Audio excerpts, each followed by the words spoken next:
दोस्तों, अंग्रेजी में एक कहावत है, out of sight out of mind. मतलब अगर आप नजरों से दूर हो गए तो लोगों के दिमाग से यानी लोगों की यादों से भी आप दूर हो जाएंगे। और बॉलीवुड में तो इसको बहुत ही ढंग से आप अमल होते हुए चीजों को देख सकते हैं।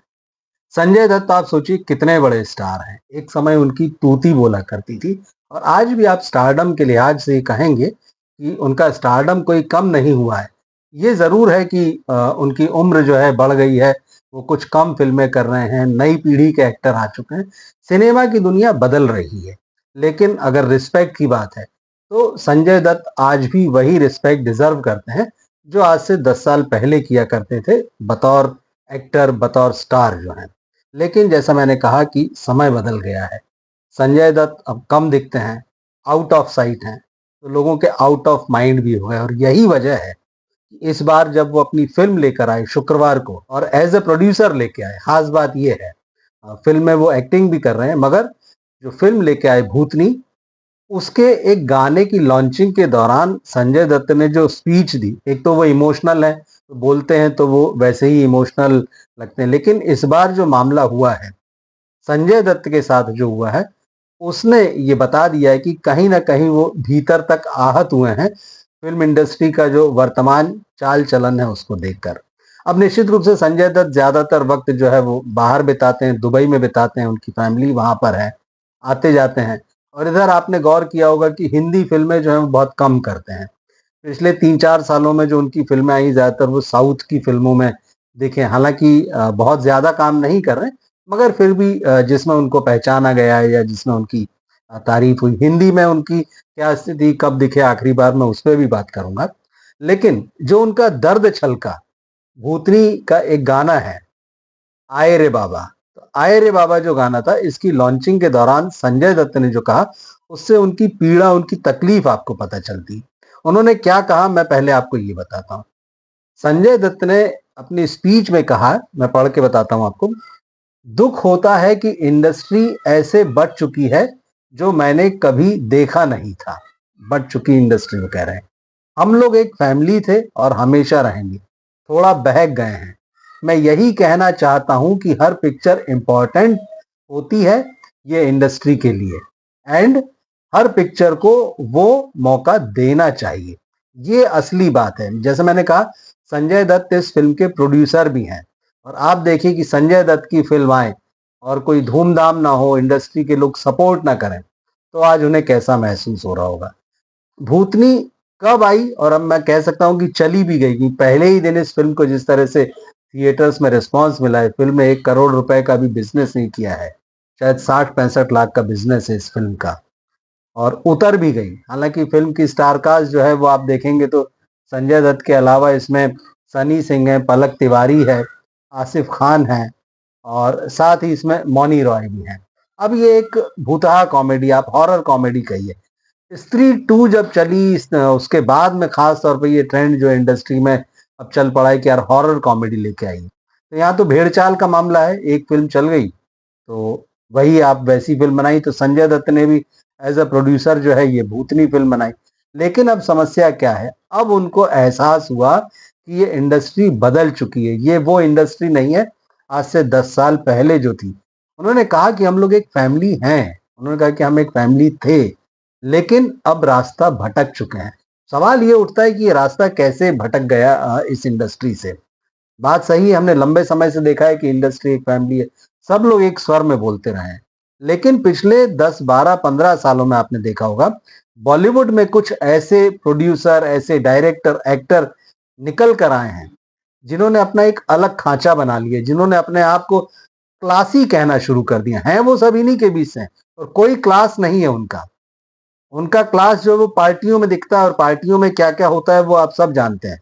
और शायद उन्हीं पार्टियों की वजह से संजय दत्त ये साफ साफ कुछ समय पहले बोले थे कि मेरी बेटी फिल्मों में नहीं आएगी। तो ये इन लोगों का क्लास है जो पार्टी करते हैं। अब संजय दत्त ने अपने प्राइम टाइम में जो भी किया हो, उनका जो कुछ भी मामला है पूरी खुली किताब की तरह, और संजू नाम की फिल्म भी आ चुकी है। तो ये लोग तो क्या वैसी पार्टी करेंगे और वो सब चीजें करेंगे जो संजय दत्त ने की। लेकिन आज संजय दत्त को ये एहसास हो रहा है कि फिल्म इंडस्ट्री को बांट दिया गया है।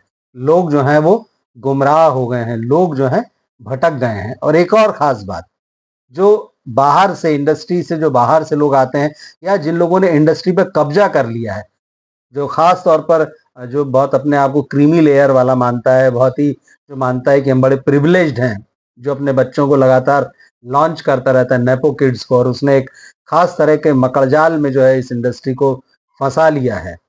वो अपने अलावा किसी को जमने ही नहीं देता है, किसी की फिल्मों को थिएटर में ढंग से जगह मिल जाए उसे ये गवारा ही नहीं है। और यही मुश्किल जो है अब संजय दत्त को फेस करनी पड़ रही है जब वो एज ए प्रोड्यूसर अपनी फिल्म लेके आए हैं।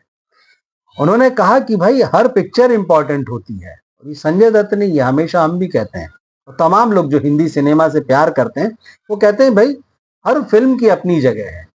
आप क्यों मार्केट को कब्जाए हुए, क्यों आप कंपटीशन को खत्म कर देना चाहते हैं?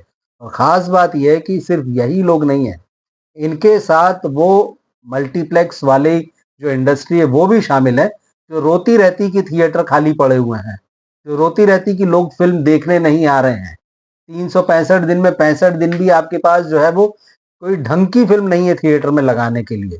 लेकिन वो इस गैंग के अलावा बाकी लोगों की फिल्मों को सपोर्ट करना जो है एक तरीके से गुनाह समझते हैं। उन्हें लगता है कि आका हमारे नाराज हो जाएंगे, तो वो सपोर्ट नहीं करते हैं। और यही दुख जो है संजय दत्त की इस बातचीत में छलका है कि भाई हर फिल्म इंपॉर्टेंट होती है इंडस्ट्री के लिए और हर पिक्चर को बराबर मौका दिया जाना चाहिए। तो ये बात संजय दत्त को अब समझ में आई है।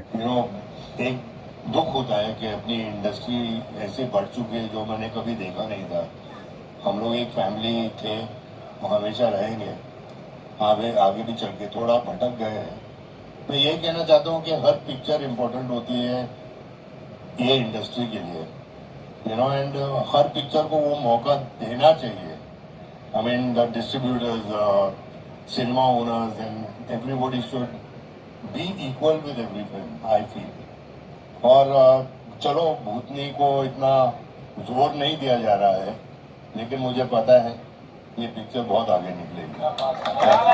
Thank you so much. Request the film industry to be together as a family again and let's help each other so that the film industry grows. मैं सिर्फ अपनी बात नहीं कर रहा हूँ, पूरे अपने कम्युनिटी की बात कर रहा हूँ, अपनी इंडस्ट्री की बात कर रहा हूँ। I love my industry. मतलब उन्होंने साफ कहा है इंडस्ट्री उनकी फिल्म को कोई तवज्जो नहीं दे रही है। उनके दौर का कोई अभिनेता या जो किसी दौर में जो उनके दरवाजे पर लाइन लगा के खड़े रहते रहे होंगे as a producer, as a director, जिनकी आज जगह बन गई है, जो उनके साथ काम करना चाहते थे, कभी कोई इस फिल्म को तवज्जो नहीं दे रहा है, कोई उनके साथ में नहीं आया उनकी इस फिल्म को प्रमोट करने के लिए। तो ये बात संजय दत्त को अब समझ में आई है कि जो कुछ भी हुआ है ये ठीक नहीं हुआ है। वो तो चले गए थे यहाँ से और उन्होंने फिल्म इंडस्ट्री भी एक तरीके से छोड़ दी थी। जैसा आप जानते हैं कि वो मुंबई ब्लास्ट के केस में फंसे थे, फिर उनको सजा हुई थी, जेल हुई थी 5 साल की, तो वो टुकड़े टुकड़े में जो है उन्होंने पूरी की थी। 2016 में उनकी जो है सजा 5 साल की पूरी हुई थी। एक लंबा अरसा उन्होंने काटा था एक साथ लास्ट में। उसके बाद 2017 में उन्होंने भूमि फिल्म से कमबैक किया था और भूमि के बाद जो है वो साहेब बीवी और गैंगस्टर 3 में दिखाई दिए थे। दरअसल यही वो फिल्में थी, भूमि और साहेब बीवी और गैंगस्टर 3, जिसमें संजय दत्त आखिरी बार एक तरीके से कहानी को लीड करते हुए नजर आए थे। और इसके बाद तो उनका ग्राफ जो है खत्म ही हो गया। फिर उसके बाद उन्होंने एक फिल्म की थी प्रस्थानम, उसमें प्रोड्यूसर थे।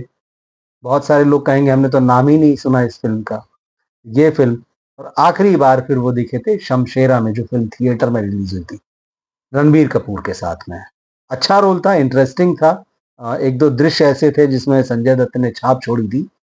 तो उसके बाद फिर जो लास्ट फिल्म उनकी रिलीज हुई घुड़चड़ी, जिसमें रवीना टंडन के साथ थे, फिल्म ओटीटी पर रिलीज हुई।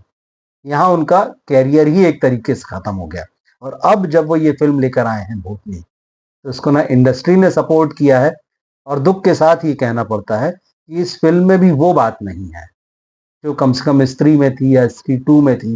कोई यूनिकनेस नहीं है, इसके कलाकारों में कोई दम नहीं है।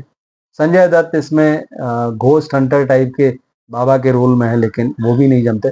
फिल्म में ही दम नहीं है, तो उसका कुछ नहीं किया जा सकता। खैर, लेकिन जो फिल्म इंडस्ट्री नेपो किड्स की घटिया से घटिया फिल्मों के लिए एक साथ खड़ी नजर आती है, कुछ खास बैनर्स के लिए ये फिल्म इंडस्ट्री जो है ट्वीट कर करके इंस्टाग्राम पे रील्स डाल डाल के थकती नहीं है, जो पीआर में कोई कसर बाकी नहीं रखती है, एक दूसरे के साथ भाईचारा दिखाने में कोई कसर बाकी नहीं रखती, वो संजय दत्त की फिल्म को प्रमोट करने के लिए साथ में नहीं आती। आप सोचिए किस तरह से जो है दिन बदल चुके हैं। तो संजय दत्त का ये जो दुख है, दरअसल बहुत सारे लोगों का दुख है इस फिल्म इंडस्ट्री में, कि कुछ लोगों ने इसे कब्जा लिया है। वो अपने आगे जो है किसी को कुछ नहीं समझते हैं। समय निकल चुका है संजय दत्त और उनके जैसे सीनियर स्टार्स का, और सिवाय नेपो किड्स के और कुछ खास बैनर्स के इनको कुछ दिखाई नहीं देता है। क्या सोचते हैं आप संजय दत्त के इस दुख के बारे में और फिल्म इंडस्ट्री की इस हालत के बारे में? कमेंट बॉक्स में जरूर लिखिएगा। मिलते हैं फिर हम अगले वीडियो में। नमस्कार।